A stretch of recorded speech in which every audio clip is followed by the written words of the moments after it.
आज ग्वालियर में महापौर चुनाव के लिए डॉक्टर रुचि गुप्ता जी के लिए प्रचार करने के लिए आया हूं। नगर निगम ग्वालियर में कुछ मुद्दों के साथ आम आदमी पार्टी चुनाव मैदान में है। हाउस टैक्स माफ करने का मुद्दा, वाटर टैक्स पूरी तरीके से 20,000 लीटर हर महीने मुफ्त पानी देने का मुद्दा, कमर्शियल टैक्स हाफ करने का मुद्दा, नगर क्षेत्रों में सीसीटीवी कैमरा लगाना, साफ सफाई करना और ग्वालियर को एक ऐसा शहर बनाना जो अपने आप में मध्य प्रदेश के लिए उदाहरण हो। इन तमाम मुद्दों के साथ आम आदमी पार्टी चुनाव मैदान में है और मैं ग्वालियर की जनता से अपील करूंगा कि आपने एक चुनाव में मोदी जी को मौका दिया, एक चुनाव में शिवराज सिंह जी को मौका दिया। ये एक स्वतंत्र इकाई का नगर निगम का चुनाव है, यहाँ सफाई की जरूरत है। इस बार झाड़ू वालों को मौका दीजिए। सर, संपत्ति कर माफ करने की बात, कमर्शियल टैक्स माफ करने की बात, ये दोनों ही ऐसे टैक्स होते हैं जो नगर निगम के लिए भीड़ होती है।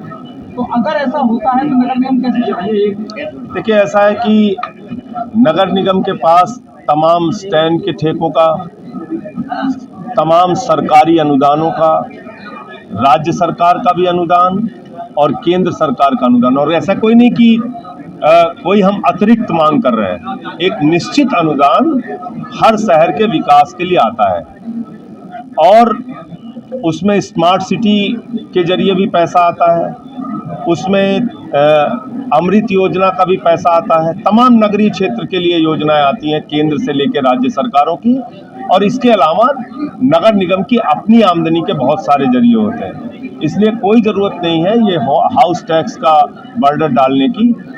कमर्शियल टैक्स हाफ करके भी नगर निगम की आमदनी को मेंटेन रखा जा सकता है। संपत्ति कर स्टेट गवर्नमेंट का हिस्सा होता है, कैबिनेट डिसाइड करती है कि टैक्स माफ करना है, बढ़ाना है, क्या? ये सवाल अभी आप सारे लोगों ने पत्रकार वार्ता में पूछी है, मैं इसको फिर से दोहरा रहा हूँ कि नगर निगम एक स्वतंत्र इकाई के तौर पे अपना फैसला लेती है और इसमें अगर किसी प्रकार के संशोधन की जरूरत राज्य सरकार से पड़ेगी तो उसके लिए आम आदमी पार्टी संघर्ष भी करेगी। सर, अपने आकलन में कहाँ देख रहे हैं चुनाव में? हम जीतने के लिए चुनाव लड़ रहे हैं और मैं समझता हूं कि जितने भी प्रत्याशी हैं उनके है, किसी के पति विधायक रहे हैं, किसी के ससुर विधायक रहे हैं, कोई महापौर परिवार से है, कोई किसी परिवार से है। हमारी प्रत्याशी डॉक्टर रुचि गुप्ता जी पढ़ी लिखी योग्य प्रत्याशी हैं और ये अगर महापौर के पद पे इनको जिताएगी ग्वालियर की जनता तो निश्चित रूप से बेहतरीन काम करके दिखाएंगे। इनके कामों की सराहना जब एक राजनीतिक नेता के रूप में इन्होंने काम किया है तब भी हुई है और आगे भी होगी। आपने थीम रोड की बात करी कि थीम रोड केवल सिंधिया जी के महल के आसपास रहती है। जब ये थीम रोड पहली बार बनी थी और जिनका जिक्र आपने किया कि इस पत्थर से उनके घर का भी निर्माण हुआ, तब तो सिंधिया जी बीजेपी में नहीं थे। तब तो थीम रोड बनी थी और वो महापौर थी बीजेपी में और सिंधिया जी कांग्रेस में थे। तो ये आरोप आप कैसे कह रहे हैं? नहीं, मैं ये कह रहा हूँ कि यहाँ बहुत सारा निर्णय भले ही कोई बीजेपी में हो कांग्रेस में हो वो सिंधिया जी के मुताबिक ही होता है। पहले भी होता रहा है, आगे भी होता रहा, तो खुद बीजेपी में ही। आपने कहा हम जीतने के लिए आए हैं, लेकिन जमीन भाजपा और कांग्रेस के मुकाबले बहुत कमजोर है। भैया, चन्नी को मोबाइल की दुकान पे काम करने वाले कर्मचारी लाभ सिंह ने हरा दिया। तो लोकतंत्र में जनता मालिक होती है, न मोदी जी मालिक है न शिवराज जी मालिक है। सर, क्या जनता मालिक होती है, जनता तय करेगी और अगर जनता को हमारी नीतियां पसंद है तो हमें जिताएंगे। संजय जी, एक आपने सवाल आपकी है कि आप छोटे से शुरुआत करती है, दिल्ली में भी हुई, पंजाब में भी हुई, मध्य प्रदेश में तैयारी किस तरह की? आने वाले विधानसभा चुनाव है, फिर लोकसभा चुनाव है। देखिए, वो तो ज़्यादा आपको यहाँ का जो संगठन देख रहे हैं पंकज जी वो बता पाएंगे, लेकिन जो मुझे जानकारी है कि हम अपना बूथ स्तर पे, विधानसभा स्तर पे संगठन का निर्माण कर रहे हैं और वार्डों के स्तर पे, तो इसलिए मुझे लगता है कि आने वाले दिनों में और मजबूत होगी पार्टी।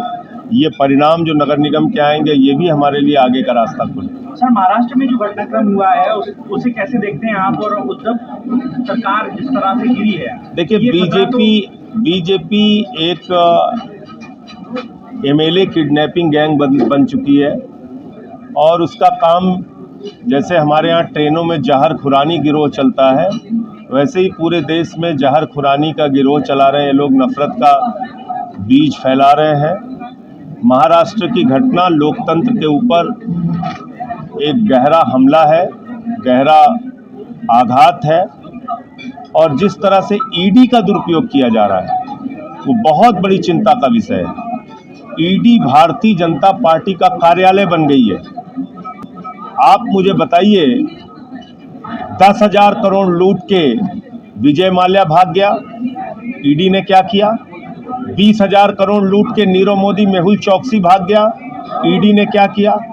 6,000 करोड़ लूट के नितिन संदेशरा भाग गया, ईडी ने क्या किया? 2,800 करोड़ रुपए लूट के ललित मोदी भाग गया, ईडी ने क्या किया? 34,000 करोड़ रुपए का DHFL का घोटाला हुआ है, 34,000 करोड़ का, हिंदुस्तान की आज़ादी के बाद सबसे बड़ा बैंक घोटाला। और आप मुझे बताइए कि 27 करोड़ चंदा उस DHFL ने बीजेपी को दिया। क्या कर रही है ईडी? कोई जांच कर रही है? कोई पूछताछ कर रही है? अभी उदयपुर का कांड हुआ, रियाज नाम के जो व्यक्ति का चेहरा सामने आया है, जो दरिंदा उस कन्हैया लाल की हत्या का जिम्मेदार है, आप बताइए, उसकी फोटो गुलाबचंद कटेरिया के साथ, जो बीजेपी का LOP लीडर है राजस्थान का, उसकी फोटो ताहिर के साथ, जो अल्पसंख्यक विंग का नेता है, उसकी फोटो रविंद्र शिमाली के साथ, जो उदयपुर का जिलाध्यक्ष है। तो भारतीय जनता पार्टी का एक कार्यकर्ता कन्हैया लाल की हत्या क्यों करता है? इसका जवाब देना चाहिए बीजेपी के लोगों को। सर, ये खतरा आप पर नहीं मंडरा रहा है कि कहीं आपके भी विधायकों को डोरे डाले जा रहे हो या उन पर भी? हमारी संख्या ही बहुत है, क्या करेंगे लोग? दिल्ली और पंजाब में इतना ज़्यादा बहुमत दे दिया लोगों ने कि लोग जान रहे थे कि भाजपाई किडनैपिंग गैंग सक्रिय हो सकता है, तो इसलिए भाजपाई किडनैपिंग गैंग से सावधान रहते हुए जनता ने प्रचंड बहुमत दे दिया हमें।